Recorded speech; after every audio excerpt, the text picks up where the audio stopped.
Happy Mother's Day to each one of you. How's everybody feeling today? Yeah? So I'm hoping that those that are mothers have received phone calls from their children or grandchildren or what have you. I still need to do that and call my mother, so I'm sure she's looking online. Hi, Mom. Good to see you. And every year usually I do give the Mother's Day message, and each year I poll my friends.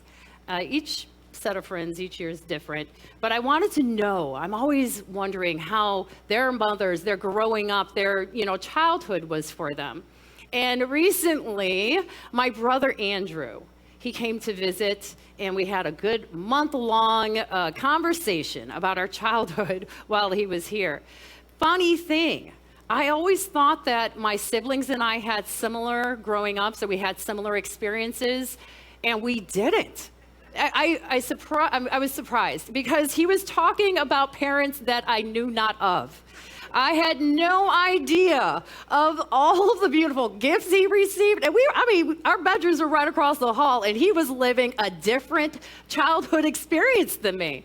I was completely surprised. And then I was like, oh, so this is why you're the way you are. Okay. And I'm just kidding, Andrew. I think he's watching as well. And he really did enjoy everyone here. So thank you for showing my brother, my family, your wonderful hospitality while he was here. But in talking to others that had childhood experiences with their parents, I realized that not everyone had the blessing of a supportive family, a supportive mother. Some, and I just recently had a conversation with a friend, had just downright abuse. And I went to, just in thinking about what this person was disclosing to me, I was wondering in my mind, like, what brings that aspect, that harshness out in someone? And usually it's because they had experienced it themselves as children. And so just generational trauma continues to perpetuate itself. And I was thinking, like, well, this is the moment. Each one of us is called to stop that generational trauma, that generational abuse, or whatever it is, the curses that follow families, and to step into, to uphold the true essence of what those strong characteristics are. So we celebrate mothers, and during this time, we're celebrating the divine feminine. And I lost my first page, but that's okay. We're celebrating the divine feminine. And the divine feminine is in each one of us. It's not just that women have this and men are striving for it. It's all innate within us. We are, thank you so much, June. We are the one. And when you're the one, you embody both the feminine and the masculine. So I went to look inside of the Bible because, you hear about Mother Mary. And I wanted to know other strong characters in the Bible that were feminine, that were female. And I found a couple. So today we're going to explore their stories and how they showed up in compassion and love. And then we'll also explore, and I'm going to need some audience participation. I'm going to hold the mic, though, just so in case it starts rambling on, we can grab a hold of the scene again. But those female figures, those women figures that you have seen throughout society that have really made a positive difference in this world. So when we honor mothers today, we're also honoring the spiritual reverence of mothers. Each one of us has a spiritual reverence that is within. There is something special that you are called to do on this earth during this time, in the form that you're in, that no one else can do. It was given specifically to you. Tapping into that during this time, I'd say is very empowering. During the month of May, we look at the month as the month of power, of mastery. And we're called to start to master those things in our lives. I know that I show up a lot of the time pretty masculine. That's the way I grew up. I was the firstborn. I had to take care of the children and be, when the parents weren't around, I had to be kind of that firm fist without using my fist. But, just kind of lay down the law. And that's kind of what I have embodied throughout these years in being prior military. And I also know that I'm called to dig deep and find the feminine within me.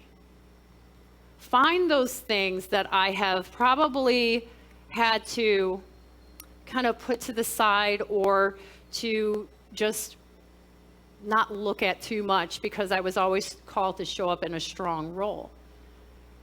Each year I tell people during the time of Mother's Day to Father's Day, hone those different divine feminine attributes. And that's what I'm going to do this year, is I'm going to be looking within myself to find those things, those feminine qualities that are about compassion, about caring. And I feel like I am. My children say that I am for the most part.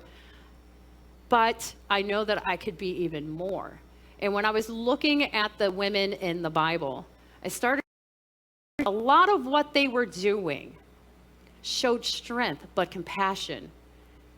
They were caring but firm in their position. They went against the societal norms because it was the right thing to do. Because they loved God more and saw and put that presence in front and what that stood for. So they stepped up in courage. And when we start to look at some of the things that were done by the women in the Bible, we'll start to see that maybe there have been times in your life where you showed up in that way as well.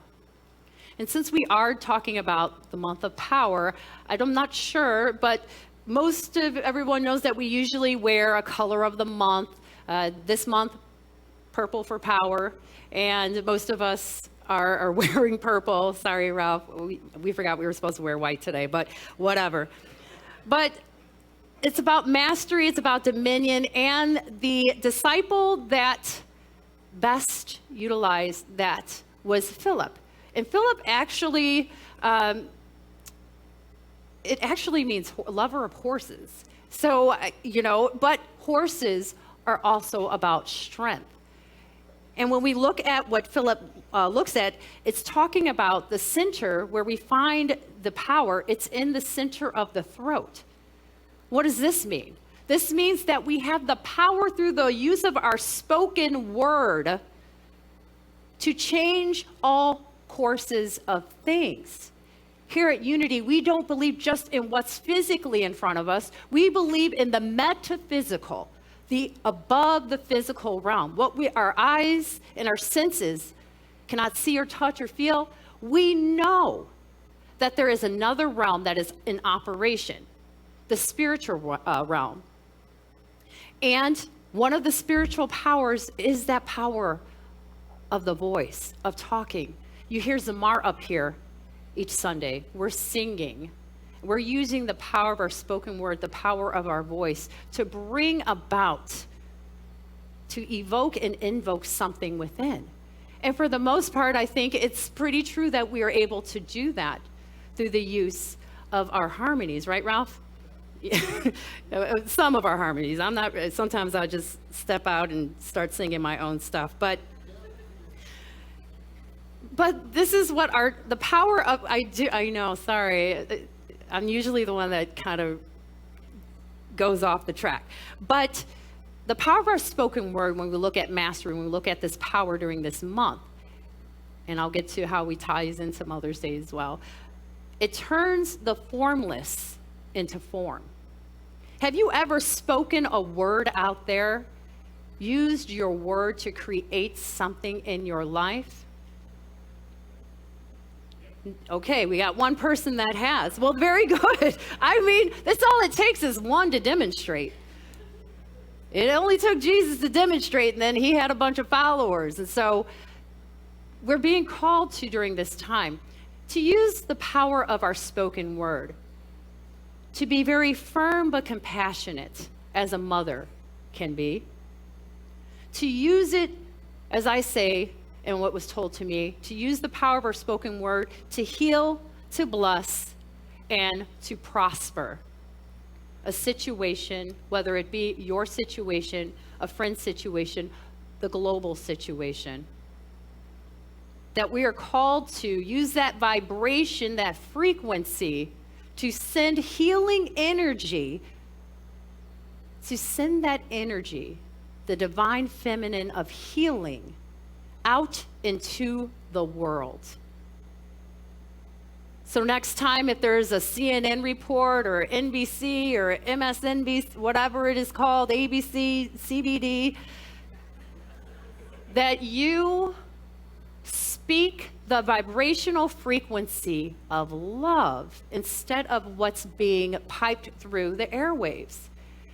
That it only takes one, Thomas, only takes one to change the world, to make a difference. Like it only takes one person in our life to change the course of things for us. When my daughter Leilani was little, she would, and I'm sure most parents know that at school they would make a little card for you and give it to you on Sunday, and it was a great thing. And I was going to bring some of her Mother's Day gifts that were here, but I don't want to embarrass her or whatever. But they were cute. They're still cute. And something that I actually looked forward to, and I kind of miss now, is the 5 and 6-year-old that would bring the card and surprise me on Mother's Day. One Mother's Day, we were in Germany, and she gives me my card, but she has a little bit, like a little gift box right next to it. And so she gives me the card, Mom, Happy Mother's Day. I open it, beautiful, things scribbled, can't really understand what was being said, but I could feel the love. And I went to go grab the box. She says, no, that's not for you. It's like an actual gift. I said, oh, okay. I'm like, who's that for? She's like, oh, like Sierra's mom. I'm like, Sierra's mom? Okay. And I'm looking at my card like, well, she's getting jewelry. And I said, she's like, and then my daughter goes, she's like the mom I never had. And I said, you have a mom, right? So I called her last night, and I said, Leilani, I have this one memory. And she's like, no, because her friend's mom was always at the school helping out, and, she became very close to her. I guess at the time, I didn't think too much of it, but obviously it stayed with me a bit. She's like the mom I never had. I don't even know how a 6-year-old can come up with that. I think she was 6 at the time, first grade, but she did. And we're all looking for something to connect to in this world. Life is about connection. They found that most addiction happens, substance use, abuse, is when there's a lack of meaningful connection in someone's life. And as children, we're always looking to connect.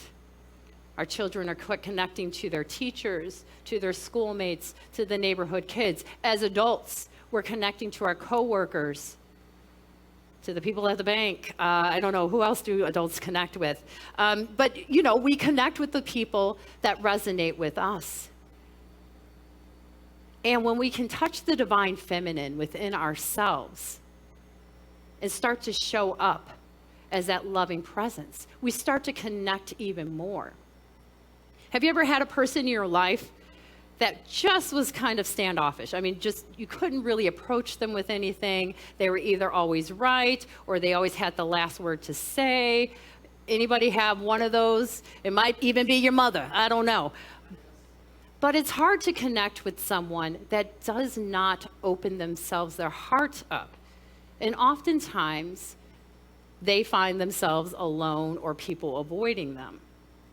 And so when we tap into the divine feminine within each one of us, we start to become a bit softer with people, a bit more loving, even when someone appears to be unlovable, when the boss seems to be too harsh, when the bank won't give us that loan, or when things just seem to be disheveled in our life. Love that's within can change all sorts of things. That love, obviously, it's the power of February, but it's one of those powers that is within us as well. And the divine feminine touches that, is infused, circulates around love. So there's a spiritual work whenever we show up in love that's being called. That divine feminine, that mothering within us starts to show and starts to change things. And loving is also, in that divine feminine, is about being nurturing. Some of us weren't nurtured as children, or siblings nurtured more than others, or what have you. But nurturing is part of that divine aspect. And when we look at the women in the Bible, we see that it was more than just feeding and clothing and housing an individual. They were actually caring for nations as well. So when we see that, I'm just going to skip over to this one right here. So I wanted to talk about Jochebed, the mother of Moses. Now, at the time, she hid Moses for 3 months because there was, the Pharaoh had issued that all male babies would need to be killed. And so for 3 months, Jochebed hid Moses, and at the right time, knew that it was time to release. That's what love does too. The divine feminine knows when to release something and trust in God. There was nothing on the outer that told her that this was going to work out, that her newborn baby boy, Moses, was going to be safe, that this was a good idea. But she trusted, she had the faith, or had faith, knowing that once she received that divine inspiration that she needed to first hold on to and then release, that all matter of things were going to work out then. So what does she do? She packs Moses up in a basket, and at the right time, sends him off to the Nile, or on the Nile, where he's picked up and where he's cared for. As a mother, I can imagine that was a very hard, difficult decision. But then again, being a mother calls us to make some difficult decisions. Daily, weekly, monthly, yearly. My children are grown from to teenager, so every stage of life, there's some real big decision that I need to be part of, and maybe use a little bit of the feminine, divine feminine within me to change the course of things. How many of you have had a teenage child in your life?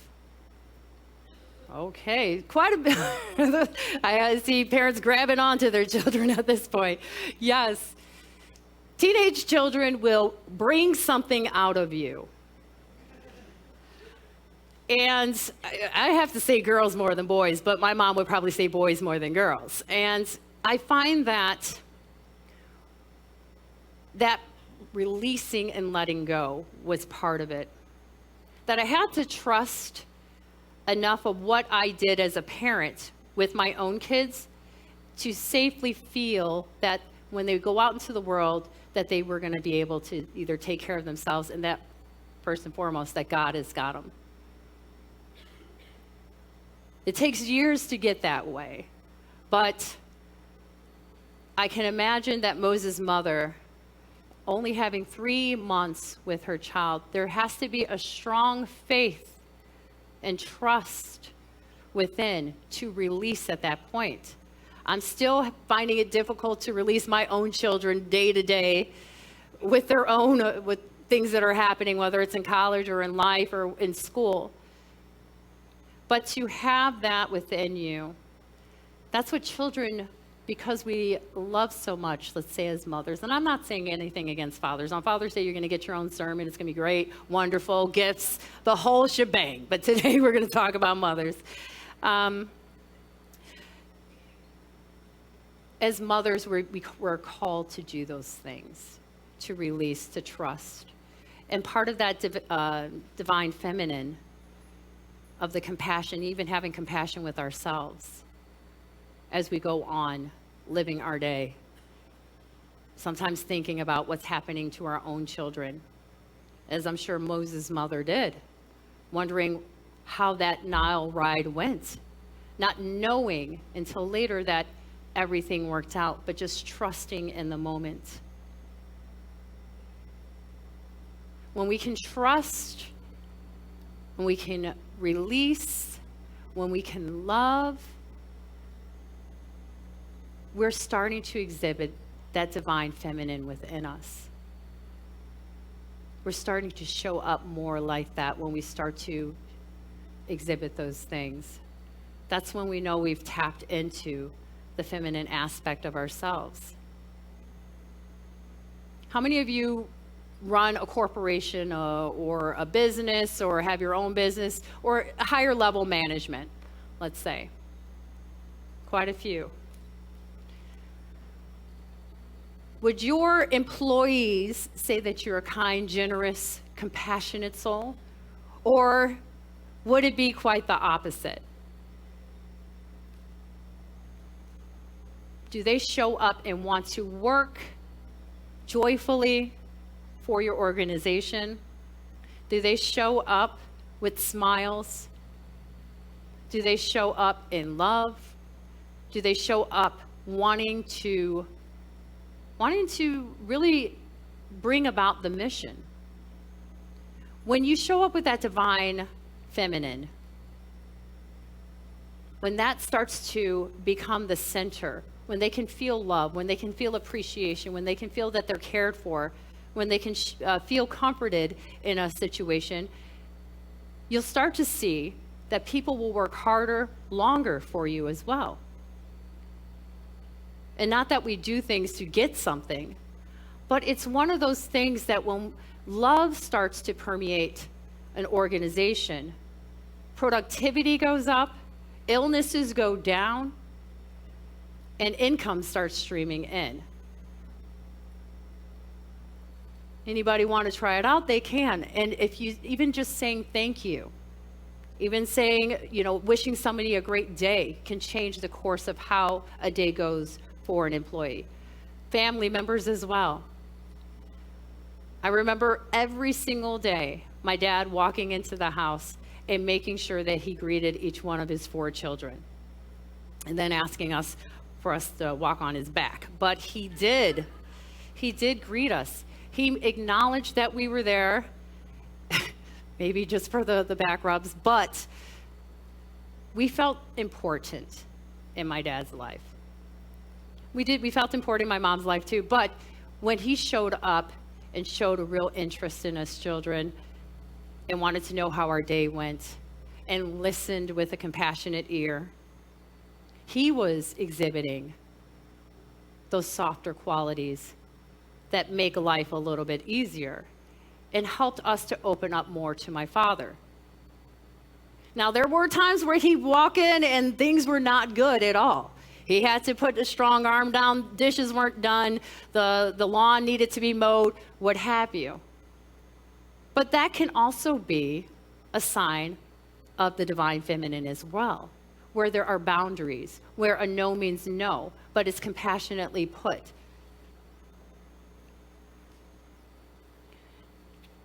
Now with another, so we talked about our Moses, Jochebed, who was Moses' mother. But there are also others in the Bible that came out. Now, we're not going to talk about the Jezebels or anything like that. They have their own Sunday sermon series. But in Proverbs, it says, in 3:12, it says, because the Lord disciplines those he loves, as a father the son he delights in. This principle is talking about parenthood. But it's talking about even the divine feminine. That God, that disciplining, that law is within each one of us. That's what love can do too. Could you imagine just allowing a child to run out in the middle of traffic because you did not want to tell them no, or not to touch the hot stove because you didn't want to say no to them. I've seen parents where no is not in their vocabulary and their children run around wild. See them climbing over things in the grocery store, what have you. But that's not love. No can be very loving as well, too. That mothering within us, each one of us, can show up strong if we allow it to. So when we are called on this Mother's Day to look at those various things in our lives, to look at the divine feminine within, to see that there are very strong qualities of being a mother. Even those that did not naturally give birth to a child can still be considered mothers. Caregivers, social workers, people that care for other people. When you're showing up with compassion and love, you're showing up still in that presence. It's still within. So this month, up until Father's Day, I'm going to start looking at those things personally within me to be that loving presence. Where I might have been a bit harsh, I'm going to be soft. I'm not going to try, I'm just going to be. Where I was once firm on something that I didn't want to budge on, I'm going to release and see what that gets me instead. Being a mother is one of the most wonderful things that we can go through as women or as caregivers. And if we can embody the spiritual essence of it and use the powers that are innate within each one of us, we can start to change, even if it's just one life. That's all it takes, is just changing one life. The life of a child, the life of somebody else that looks up to us, what have you. If we can go there, get in there, and start to be a positive influence, we're going to start to see the domino effect, the ripple effect of what this really and truly means. And I don't think that it's by mistake that Mother's Day is in the month of May for power. Mothers, we use our voice as well to convey those things as well. I know that whenever I talk to my mother, there's a calming presence that happens whenever I call her, hearing her voice. And so I know that the power of her spoken word still positively affects me. So we just closing the outer eyes, I want you to bring into mind somebody in your life, whether recent or past, that was that divine feminine, that embodied the compassion, the love, the caring. It doesn't have to be a female, but they had those qualities within them that made life bearable, that made life feel softer, that brought about the best in you as well.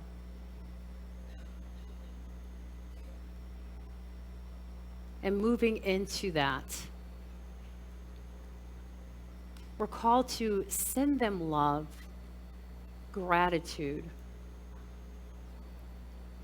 knowing that each one of us can pay it forward to the next.